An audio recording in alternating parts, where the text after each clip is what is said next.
आज जो है स्वरों की संख्या बताने वाले हैं। स्वरों की संख्या कितनी है? इससे पहले वाले वीडियो में बता चुके हैं वर्णमाला किसे कहते हैं, वर्ण किसे कहते हैं और वर्णमाला के प्रकार कितने होते हैं। तो आज जो है बताने वाले हैं स्वरों की संख्या कितनी है। आइए, तो सबसे पहले चर्चा कर लेते हैं वर्णमाला के प्रकार। थोड़ा सा चर्चा करेंगे और आगे बढ़ जाएंगे। वर्णमाला के प्रकार, वर्णमाला के प्रकार या वर्ण के प्रकार। तो वर्ण के प्रकार, वर्ण कितने प्रकार के होते हैं? 2 प्रकार के, स्वर और व्यंजन। स्वर और व्यंजन, इसीलिए पीछे थोड़ा सा चर्चा करना पड़ा। स्वर, अब देखिए यहाँ पे स्वर, स्वर के बारे में इससे पहले वाले वीडियो में बता चुके हैं। इनके उच्चारण स्वतंत्र होते हैं। इनको उच्चारित करते समय अन्य स्वर या व्यंजन की सहायता की आवश्यकता नहीं होती है। तो आज जो हम बात जो करने जा रहे हैं ओनली स्वर के ऊपर। स्वर खत्म कर देंगे, उसके बाद व्यंजन चालू करेंगे। तो सबसे पहले स्वर के बारे में चर्चा कर लेते हैं। तो आज जो है मन में चल रहा होगा सर स्वरों की संख्या कितना है? तो स्वरों की संख्या है उच्चारण के आधार पर अगर बात किया जाए तो 11 है। उच्चारण के आधार पर कितना है? 11 है। और लेखन के आधार पर अगर बात किया जाए तो 13 है। तो लिखिए, उच्चारण के आधार पर, उच्चारण के आधार पर, उच्चारण के आधार पर, उच्चारण के आधार पर स्वरों की संख्या कौन कौन है सब बताएंगे। स्वरों की संख्या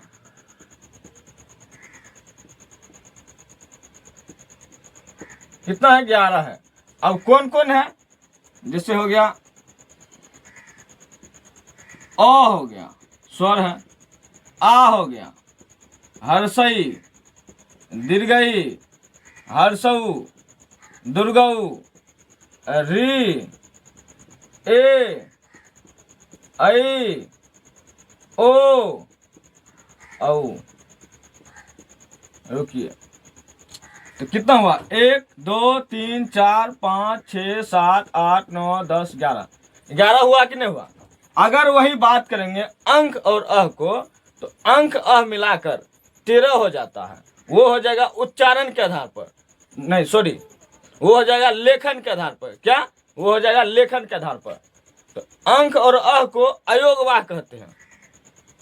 लिखिए अब, लेखन के आधार पर, लेखन के आधार पर, लेखन के आधार पर स्वरों की संख्या, स्वरों की संख्या, स्वरों की संख्या कितनी है? 13 है। लेखन के आधार पर यही 11 ठो जुड़ जाएगा। 11 प्लस 2 ठो अंक और अह, अंक और अह, यही दोनों मिलाकर 13 ठो हो गया। कितना हो गया? 13 ठो। अंक और अह को अयोगवाह कहते हैं। अयोगवाह क्या कहते हैं? अयोगवाह, अयोगवाह। शांति बनाए रखें। इसमें जो है देखिए, अंक और अ का जो उच्चारण होता है न तो स्वर के सहायता से होता है न ही व्यंजन की सहायता से, इसलिए इसको अयोगवाह कहते हैं। कोई दिक्कत? अब जो है स्वरों का उच्चारण स्थान पढ़ते हैं। जैसे अ का उच्चारण स्थान किससे होता है, आ का उच्चारण किससे होता है, हर्षई का, सब के बारे में बताते हैं। स्वर खत्म होगा उसके बाद व्यंजन पर चर्चा करेंगे। तो एग्जाम में ऐसे भी पूछ सकता है क्वेश्चन, उच्चारण के आधार पर स्वरों की संख्या होती है। क्वेश्चन ऐसे भी बन सकता है एग्जाम हॉल में।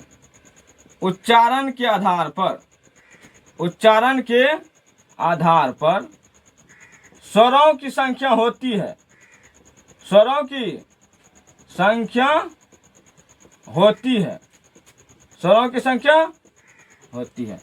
ए नंबर ऑप्शन दे देगा आपको 12, बी नंबर ऑप्शन दे देगा 13, सी नंबर ऑप्शन दे देगा 11 और डी नंबर ऑप्शन दे देगा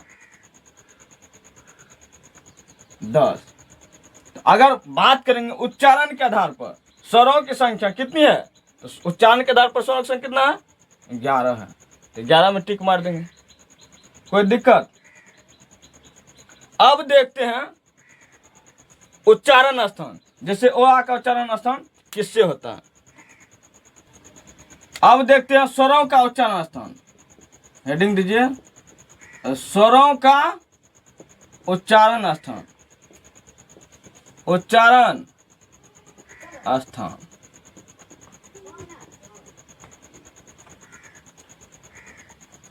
ओ आ, ओ आ का जो उच्चारण स्थान होता है कंठ से होता है। किससे होता है, कंठ से, कंठ। किससे होता है, कंठ से।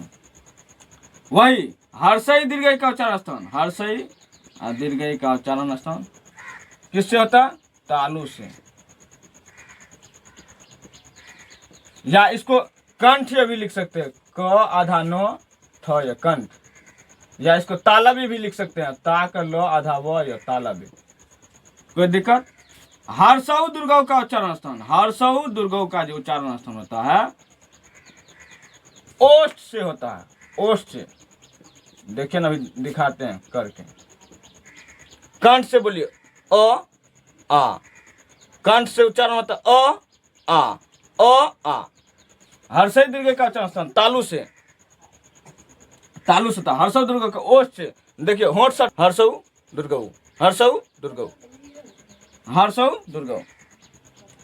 और जो है री का उच्चारण स्थान, री का उच्चारण स्थान किससे होता है, मूर्धा से। किससे, मूर्धा से, मूर्धा से। या इसको लिख सकते हैं ओष्ठ, ओष्ठ भी लिख सकते हैं, ओष्ठ। इसको मूर्धन्य भी लिख सकते हैं, मूर्धन्य। कोई दिक्कत। अब तो हो गया ओ आ हो गया, हर्षई दीर्घ हो गया, हर्षऊ दीर्घ री। अब ए आई बचा है, ए आई। रुकिए यहाँ पर देखिए, ये जो है ए आई में, ये जो अगर बात करेंगे इसको तोड़ना ए, तो इसमें जो अ जो हर्षई जो मिलकर बना है आई, पढ़िए ना इसको, आई ए आई, ए आई। तो ये जो टूटेगा अ जोर ई में टूटेगा तब बनेगा आई। लेकिन वही इसको बात करेंगे तो अ जोर दीर्घई आई, पढ़िए ना, आई, आई हुआ, आई हुआ, आई हुआ कि नहीं हुआ। तो ये जो दो ठोस से मिलकर बना है ए आई, तो इसका उच्चारण दो ठोस हो जाएगा। किससे हो जाएगा, कंठ और तालु से। तो लिख सकते हैं कंठ तालु से। ए आई का उच्चारण किससे हो जाएगा, कंठ तालु से। किससे, कंठ तालु से, कंठ तालु से। दिक्कत। अब वही ओ औ, ओ औ, ओ औ का उच्चारण किससे होगा। अगर आप सभी अपने हिंदी व्याकरण को मजबूत बनाना चाहते हैं तो इस चैनल को सब्सक्राइब कर लीजिए। और हम रेगुलर वीडियो डालते हैं, और इससे पहले वाले वीडियो में बता चुके हैं वर्ण के प्रकार, वर्ण किसे कहते हैं, वर्णमाला किसे कहते हैं। अगर आप सभी नहीं देखे हैं तो प्लेलिस्ट बना दिए हैं, आप प्लेलिस्ट में जाकर सारा वीडियो एक बाय एक करके देख सकते हैं। आइए, ओ औ का उच्चारण स्थान, ओ औ का उच्चारण स्थान कैसे, औ। तो ये जो टूटेगा ओ, अ जोर उ में टूटेगा तब न हुआ ओ। लेकिन यही अ जोर दुर्गऊ औ, औ हुआ, पढ़िए ना, औ औ औ। इसमें जोर देना पड़ता, औ औ, इसमें औ औ औ। तो ये जो टूटा है औ में, तो ये जो दो ठोस मिलकर टूटा है, ये दोनों मिलकर टूटा है, टूटा है कि नहीं क्या। तो ये क्या जाए, कंठ और ओष्ठ से।